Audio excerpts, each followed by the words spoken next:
નમસ્કાર વિદ્યાર્થી મિત્રો, આજે આપણે પેપર 2 સંચાલકીય અર્થશાસ્ત્રમાં માંગની મૂલ્ય સાપેક્ષતાને અસર કરતા પરિબળો વિશે વાત કરવા જઈ રહ્યા છે.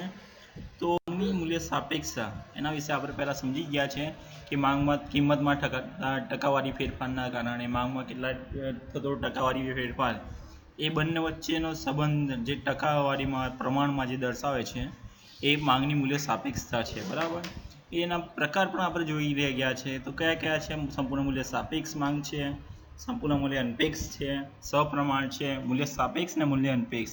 તો આ કઈ વસ્તુઓમાં, કઈ બાબતમાં કયા આ માંગના પ્રકારો ક્યાં ટચ થાય છે, અડે છે, એ આપણે આજે જોવાનું છે. તો માંગની મૂલ્ય સાપેક્ષતાને અસર કરતા પરિબળો 3 છે. એક તો વસ્તુનો પ્રકાર, બીજું વસ્તુની કિંમત, ને ત્રીજું છે કે સમયનું તત્વ. પહેલું શું હતું? વસ્તુનો પ્રકાર, બીજું વસ્તુની કિંમત, અને ત્રીજું શું છે? સમયનું તત્વ. વસ્તુના પ્રકારમાં સૌથી પહેલું છે જીવન જરૂરિયાતની વસ્તુઓ. જે વસ્તુઓ માણસને જીવન જીવવા માટે જરૂરી છે તેવી વસ્તુઓ, દાખલા તરીકે અન્ન, વસ્ત્ર અને આવાસ. આ ત્રણેય વસ્તુઓની માણસ જીવન જીવવા માટે જરૂરી છે. તો આ વસ્તુઓની મૂલ્ય સાપેક્ષતા કેવી હશે? આપણને પ્રશ્ન થાય. તો આ વસ્તુની મૂલ્ય સાપેક્ષતા મૂલ્ય નિરપેક્ષ છે. સંપૂર્ણ મૂલ્ય નિરપેક્ષ નથી, પણ કેવી છે? મૂલ્ય નિરપેક્ષ છે. એટલે કે એની માંગમાં ગમે એટલો ફેરફાર કે વધારો થાય, પણ એની સરખામણીમાં જે એની કિંમતમાં ગમે એટલો ફેરફાર થાય, પરંતુ એની માંગમાં થતો ફેરફાર ઓછો હશે. બીજું છે કે આરામ અને મોજશોખની વસ્તુઓ. ઘણી વખત એવી વસ્તુઓ હોતી હોય છે કે જે માણસ એક કન્ડિશન પર પહોંચ્યા પછી એને વસ્તુઓની જરૂર પડતી હોય છે. એ વસ્તુઓ આરામ અને મોજશોખની છે. જેમ કે તમે સારું ખોરાક તો લો છો, પણ એની સાથે તમારે એકદમ સારામાં સારું 7 સ્ટાર 5 સ્ટાર હોટલમાં ખોરાક કરવો હોય તો એ મોજશોખની વસ્તુ છે.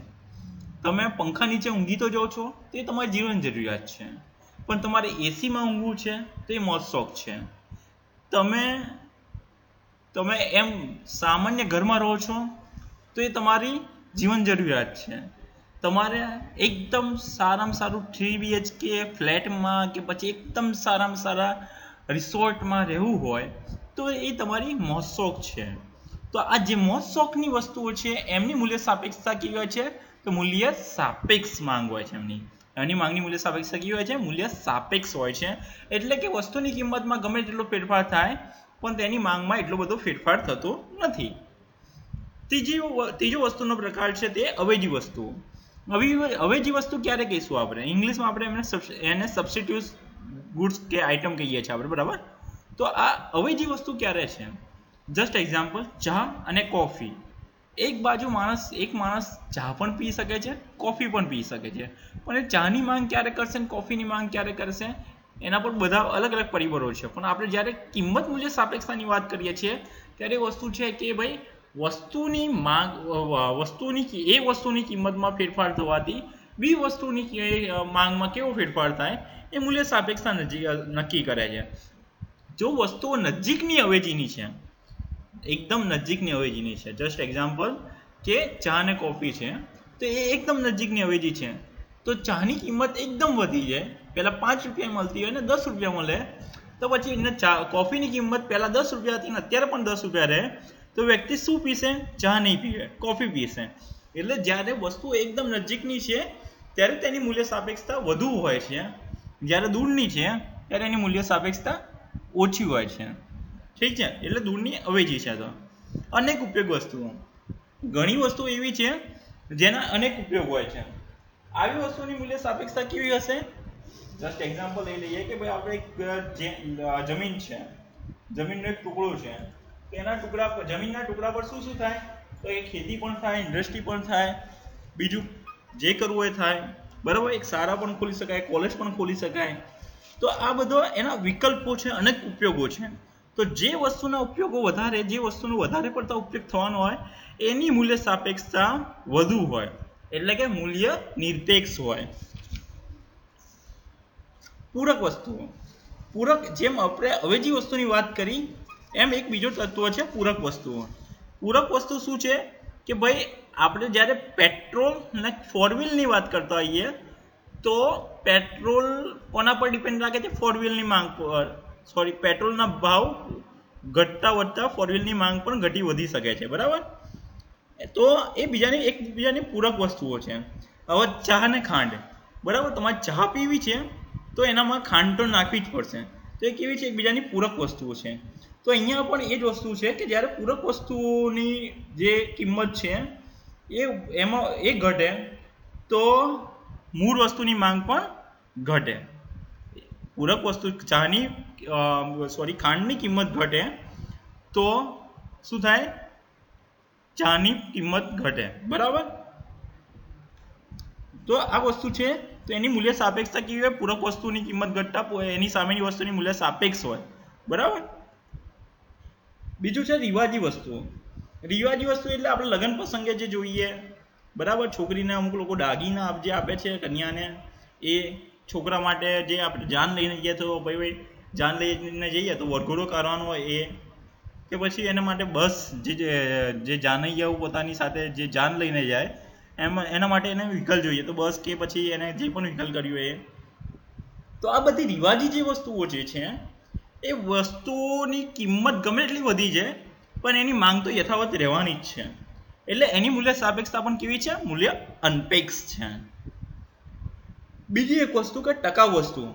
કોઈ વસ્તુ ટકાઉ છે, અત્યારે એની કિંમત વધી ગઈ તો એની માંગમાં કોઈ અસર થશે નહીં થાય. એની કિંમત ઘટી ગઈ, માંગમાં કોઈ અસર થશે નહીં થાય. તો કેવી કિંમત એની મૂલ્ય સાપેક્ષતા કહેવાય? એની કિંમતની મૂલ્ય સાપેક્ષતા કેવી કહેવાય? તો કે મૂલ્ય અનપેક્ષ કહેવાય. નાશવંત વસ્તુ છે. નાશવંત વસ્તુ એવી વસ્તુ છે કે જે એક વખત ઉપયોગ કર્યા પછી નાશ પામી જાય, પછી કાં તો પછી અમુક સમય પછી એનો નાશ થઈ જાય, બરાબર. તો આ અમુક સમય પછી વસ્તુનો નાશ થઈ જતો હોય એવી હોય તો એની કિંમત અત્યારે વધી જાય તો માંગ ઘટાઈ જાય.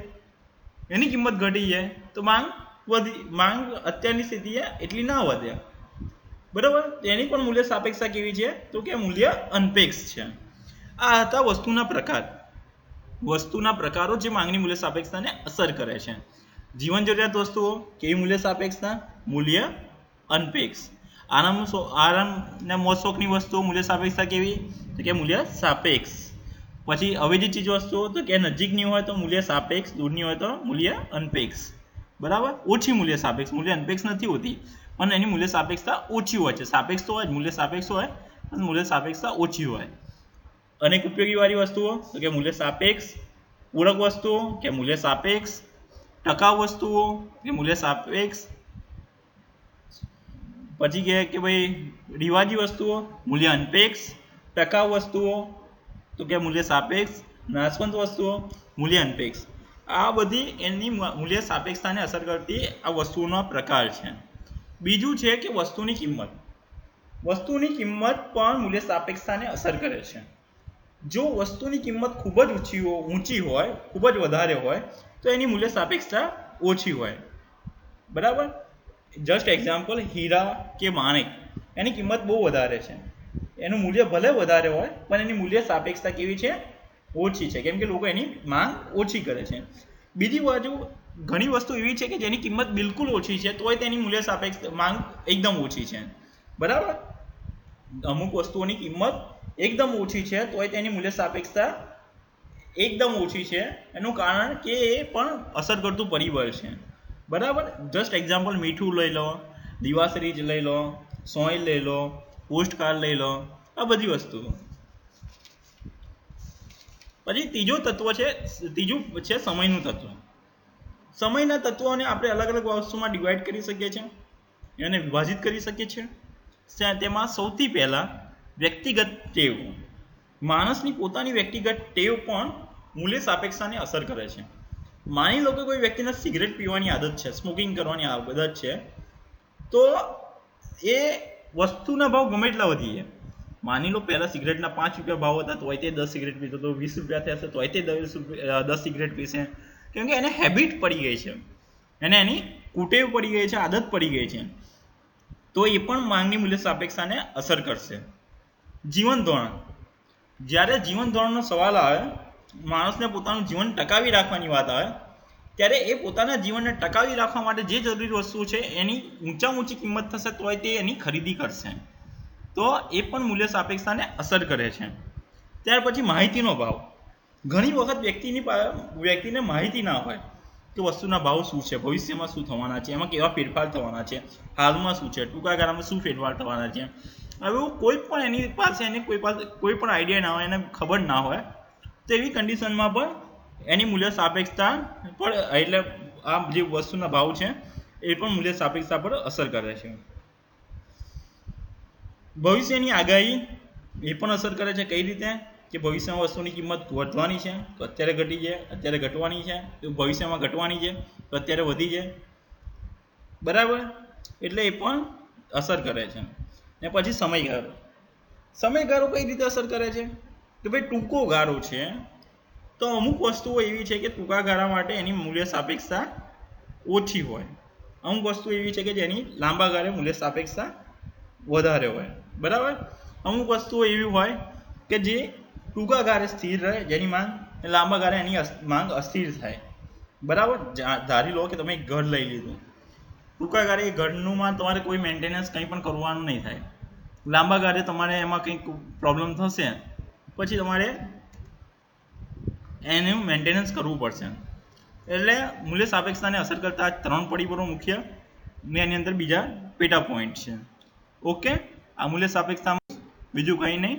આપણે નેક્સ્ટ લેક્ચરમાં હવે માંગની મૂલ્ય સાપેક્ષતાની પદ્ધતિઓની વાત કરીશું, જેમાં અલગ અલગ પદ્ધતિઓ છે, આપણે વિગતે ત્યારે જ વાત કરીશું. ઓકે, થેન્ક યુ, જય હિન્દ, આભાર.